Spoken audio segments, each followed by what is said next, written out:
उसके सामने मैं कैसे जाऊंगा कि उसके पिता की वजह से उसको बेइज्जत किया जा रहा है। मैं कहीं और जाके भी आप लोगों का मनोरंजन करा दूंगा। अगर आप लोग को लगता है कि मैं उस लायक नहीं हूं तो प्लीज आप लोग बोलिएगा, मैं भोजपुरी छोड़ दूंगा। आखिर खेसारी लाल यादव क्यों छोड़ना चाह रहे हैं भोजपुरी इंडस्ट्री? आखिर किसने किया खेसारी लाल यादव को भोजपुरी इंडस्ट्री छोड़ने पर मजबूर? आखिर क्या हुआ ऐसा कि खेसारी लाल यादव भोजपुरी इंडस्ट्री को छोड़ने पर मजबूर हो गए हैं? जानेंगे सब कुछ, लेकिन उससे पहले आप एक बार भोजपुरी इंडस्ट्री के बारे में जान लीजिए। दरअसल भोजपुरी इंडस्ट्री एक ऐसी इंडस्ट्री है जो हर समय किसी न किसी विवाद से घिरी ही रहती है। विवाद और भोजपुरी इंडस्ट्री एक दूसरे से जुड़ी हुई है, लेकिन हम बात अगर खेसारी की विवाद की करें तो उनका विवादों से कुछ ज्यादा ही लगाव है। हम ऐसा क्यों कर रहे हैं आप वो भी समझिए। दरअसल खेसारी लाल यादव का कैरियर भी विवादों से ही शुरू हुआ। खेसारी लाल यादव ने जब अपना पहला गाना गाया था तभी उन्होंने विवादित गानों से शुरुआत किया। खेसारी लाल यादव का पहला गाना देश की मशहूर बैडमिंटन खिलाड़ी सानिया मिर्जा के ऊपर था, जिसके लिए खेसारी लाल यादव को अपने पहले ही गाने के लिए जेल भी जाना पड़ा था। और कुछ इस तरह से इनका कैरियर का शुरुआत हुआ। गाना गाने के कुछ दिन बाद खेसारी लाल यादव ने बतौर हीरो फिल्मों में एक्टिंग करना शुरू किया, लेकिन फिल्मों के साथ साथ गाना भी गाते रहे और देखते ही देखते वो भोजपुरी इंडस्ट्री के सुपरस्टार बन गए। लेकिन हमेशा से खेसारी लाल यादव ऐसे नहीं थे।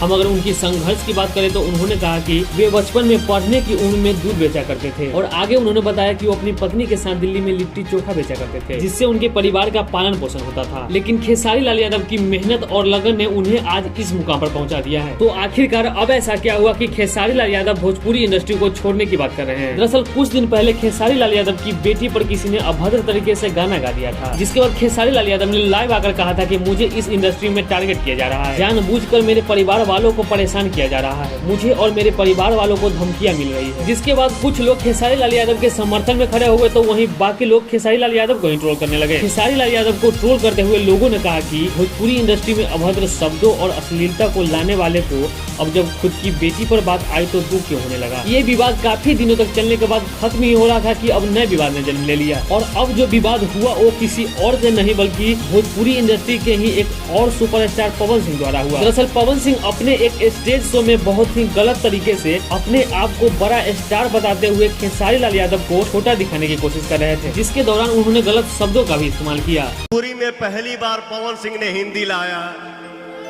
भोजपुरी में पहली बार पवन सिंह ने पंजाबी लाया, भोजपुरी में पहली बार पवन सिंह ने अंग्रेजी लाया। भोजपुरी में लेवल क्या होता है ये पवन सिंह ने दिखाया। बाकी कोई बोलता है ये पहली बार, वो पहली बार, अरे यार। जिसके बाद पूरा भोजपुरी समाज जात पात में बट गया। यादव समाज खेसारी लाल यादव के साथ थी तो वहीं राजपूत समाज पवन सिंह के साथ। अब ये विवाद भी कई महीनों से चलते चलते अब खत्म ही हो रहा था कि एक और नए विवाद ने जन्म ले लिया। दरअसल इस बार भी हुआ कुछ ऐसा है कि फिर से राजपूत समाज के किसी पंकज सिंह ने खेसारी लाल यादव की बेटी के ऊपर अभद्र गाना गाने के साथ साथ वीडियो में उनका फोटो भी इस्तेमाल किया है। अगर हम खेसारी लाल यादव की बेटी की बात करें तो वो अभी मात्र 16 साल की है। ऐसे में एक छोटी बच्ची के बारे में इस तरह की हरकतें कहीं से भी सही नहीं है और इस चीज को सभी को बहुत अच्छे से समझ है। इसीलिए विवादों के बाद भी पवन सिंह अब खेसारी लाल यादव के समर्थन में खड़े हैं। पवन सिंह भी लाइव आकर अपनी प्रतिक्रिया दी और उन्होंने कहा कि कोई गलती अगर हम करते हैं तो हमें बोलिए, कोई और करता है तो उसे बोलिए, लेकिन किसी की बहन बेटी के बारे में इस तरह की हरकतें बहुत गलत है। मान लीजिए अगर हमसे कुछ गलती हो गया तो हमारे लिए बोलो ना यार, या सामने वाले से ही गलती हो जाए तो आप उसको कुछ बोलिए, हमको कुछ बोल सकते हैं।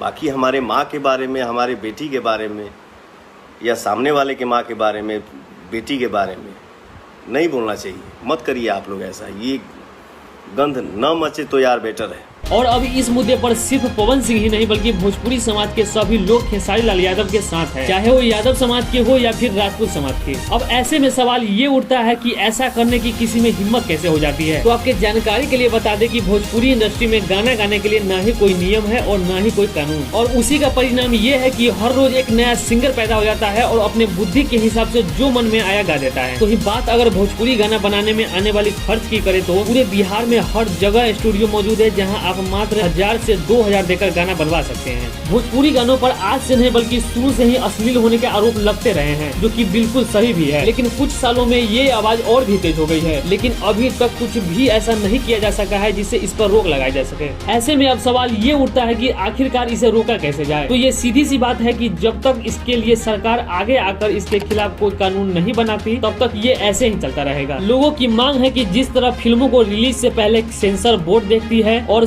इंश्योर करती है कि जो फिल्में बनी है वो किसी की भावना को ठेस तो नहीं पहुंचा रही और तभी रिलीज करने के लिए परमिशन देती है, और अगर कुछ गलत है तो उसे सुधारने का मौका देती है। सेम उसी तरह भोजपुरी गानों के लिए भी किया जाना चाहिए। कोई भी भोजपुरी गाना अपलोड होने से पहले सेंसर बोर्ड उसे देखे और सुनिश्चित करे कि उस गाने में ऐसा कुछ तो नहीं जिससे किसी की भावना को ठेस पहुंच रही हो। अब सरकार इस पे क्या विचार करेगी या फिर करेगी भी नहीं पता, लेकिन जिस तरह से भोजपुरी गानों में अश्लीलता परोसी जाती है वो जल्द रुकनी चाहिए। इस पे क्या है आपके विचार, हमें कमेंट में जरूर बताएं।